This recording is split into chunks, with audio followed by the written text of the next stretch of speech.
લોકોના મતથી કોઈ વ્યક્તિ ધારાસભ્ય બને, કોઈ વ્યક્તિ સાંસદ બને, કોઈ મંત્રી બને, કોઈ મુખ્યમંત્રી બને. તમે બધા મને મત આપો, હું ધારાસભ્ય બનું, શિક્ષણ મંત્રી પણ બનું, પણ તમારી આશા શું હોય કે તમે એક બટન ગોપાલભાઈ નું દબાવો, ગોપાલભાઈ શિક્ષણ મંત્રી બને, પછી ગોપાલભાઈ આખા ગુજરાતની સરકારી શાળાઓને આલીશાન શાનદાર શાળા બનાવે અને એ શાળામાં મારો છોકરો મફત ભણે તો મારો પરિવાર ખૂબ સારી રીતે આગળ વધી શકે. આ જનતાની ભાવના હોય. પણ વાસ્તવિકતા શું છે?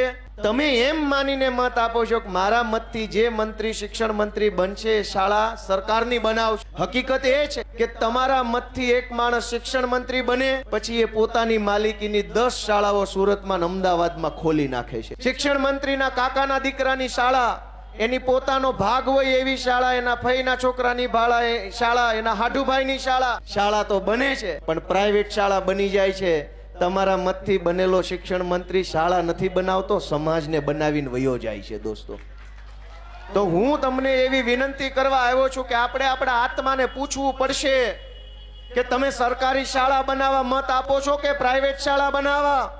એ તમારા આત્માને પૂછવું પડશે. જ્યાં સુધી તમારો આત્મા નહીં જાગે ત્યાં સુધી પ્રાઇવેટ શાળા બનતી રહેશે અને હજારો નિર્દોષ બાળકોના મા બાપ છે એ લૂંટાતા રહેશે.